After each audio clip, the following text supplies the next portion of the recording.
Hello दोस्तों, मैं हूं सरफराज अहमद और आपका स्वागत है फन स्कूल पर। दोस्तों, आज मैं आपको बताऊंगा क्लास 12 के फ्लैमिंगो का चैप्टर 2, जिसका नाम है द लॉस्ट स्प्रिंग। इस स्टोरी को लिखा है अनीस जंग ने। इनका जन्म राउरकेला में 1964 को हुआ था। ये एक लेखिका, पत्रकार और लेख लिखती थी। वो हैदराबाद के एक अमीर परिवार से आती थी, जिनके माता पिता कवि थे। ये कहानी इनकी लिखी एक किताब, जिसका नाम है lost spring, stories of stolen childhood, इससे लिया गया है। तो दोस्तों, स्टोरी शुरू करने से पहले हम इस स्टोरी से रिलेटेड कुछ वर्ड्स को देख लेते हैं, जो कि आपके एग्जाम में आपको हेल्पफुल होगा।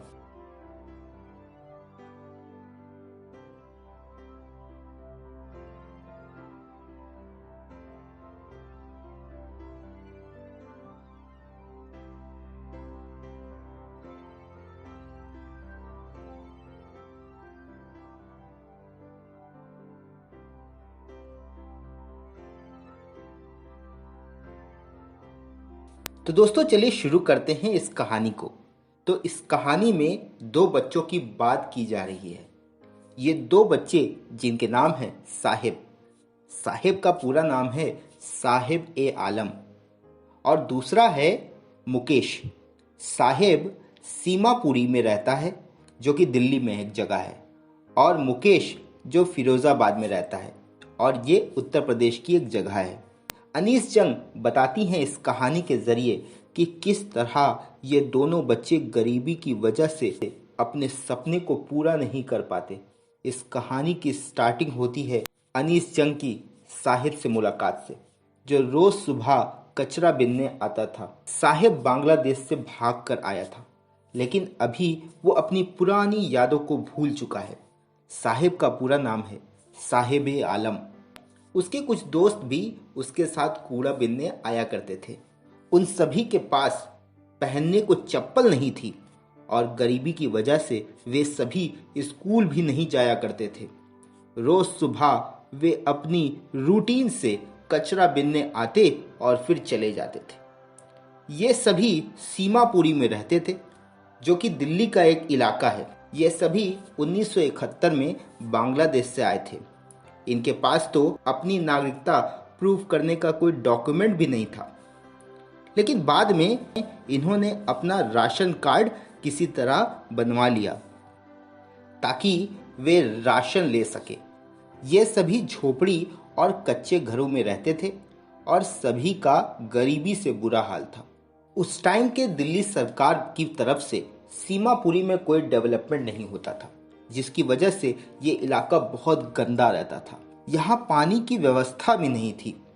साहिब जैसे बच्चे जब इस माहौल में रहेंगे, जो कि कचरा बीनने का काम बचपन से करते आए हैं, तो वे आगे जब बड़े होंगे तो अपने आगे की जनरेशन को भी इस कूड़ा बीनने वाले काम पर लगा देते हैं। इस कचरा बीनने के काम में तो अब इन्हें मज़ा भी आने लगता है। जब ये कचरा बीनते बीनते कुछ कीमती चीज़ भी पा जाते हैं तो इन्हें बहुत मज़ा आता है। इसलिए सीमापुर के ज़्यादातर लोग अपने जीवन यापन के लिए सिर्फ एक रास्ता चुनते हैं, वो है कचरा बीनना। एक दिन अनीस जंग ने साहिब को देखा, जो कि स्पोर्ट्स शूज़ पहना हुआ था, जो थोड़ा फटा हुआ था। वो दरअसल एक टेनिस खिलाड़ी का था, जिसने उसे हटा दिया था। कल तक साहिब के पैरों में चप्पल नहीं थी। वो इन जूतों से बहुत खुश था। फिर साहिब एक चाय की दुकान पर काम करना शुरू कर दिया, जहां उसे 800 रुपये महीना और 2 वक्त का खाना मिल जाता था। लेकिन इस काम से वो खुश नहीं था, क्योंकि वो अपने आप को बंधा हुआ महसूस कर रहा था। जब वो कचरा बीनता था, तब उस काम में वो खुद का मालिक था, लेकिन अब वो बन चुका था। लेकिन इस काम में भी वो आगे नहीं बढ़ पा रहा था, क्योंकि वो बिल्कुल बन चुका था। तो दोस्तों, ये थी साहिब की कहानी। अब आते हैं मुकेश की कहानी पर। मुकेश फिरोज़ाबाद, जो कि उत्तर प्रदेश में है, वहाँ रहता था और वो एक मोटर मैकेनिक बनना चाहता था। फिरोज़ाबाद चूड़ियों के लिए बहुत मशहूर है। फिरोज़ाबाद में कई सारे गरीब बच्चे फिरोज़ाबाद के ग्लास फैक्ट्री में काम करते थे। इनके घर भी झोपड़ी और कच्चे थे, जैसा कि साहिब के थे। इन बच्चों के माँ बाप भी गरीबी की वजह से इन फैक्ट्री में काम किया करते थे। इन लोगों को उन फैक्ट्री में काम करने से इतने कम पैसे मिलते थे जिससे 2 वक्त की रोटी भी सही से नसीब नहीं हो पाती थी, जिसके चलते वे ना तो अपने घर की मरम्मत करा पाते थे और ना ही वे अपने बच्चों को स्कूल भेज पाते थे। मुकेश भी इन्हीं जैसे लोगों के परिवार से ताल्लुक़ रखता था।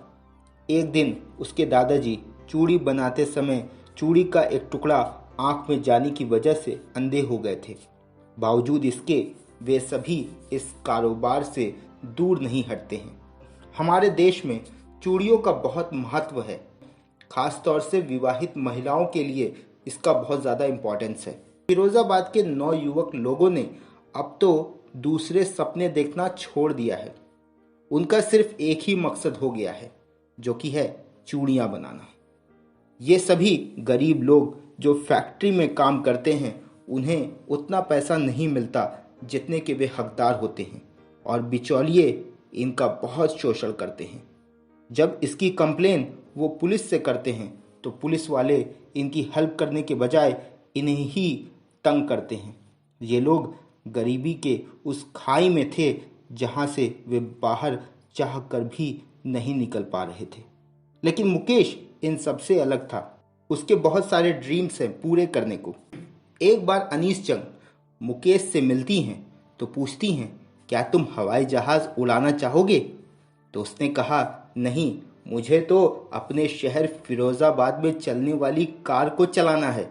दोस्तों, अनीस जंग ने इस चैप्टर का नाम लॉस्ट स्प्रिंग इसलिए रखा क्योंकि स्प्रिंग जिसमें नए नए फूल खिलते हैं और सुहावना मौसम रहता है, तो इस मौसम को इन्होंने बचपन से कंपेयर किया कि कैसे ये बच्चे अपने बचपन के खूबसूरत पल को खो रहे हैं। यही लॉस्ट स्प्रिंग का सिनेरियो आप इन 2 बच्चों के लाइफ स्टाइल में देख सकते हैं। दोस्तों, आशा है आपको ये वीडियो पसंद आया होगा। अगर आपको ये वीडियो पसंद आया तो इस वीडियो को लाइक कीजिए, अपने दोस्तों के साथ शेयर कीजिए। मैं हूं आपका दोस्त सरफराज अहमद। मिलूंगा अगले वीडियो के साथ। तब तक के लिए जय हिंद, वंदे मातरम।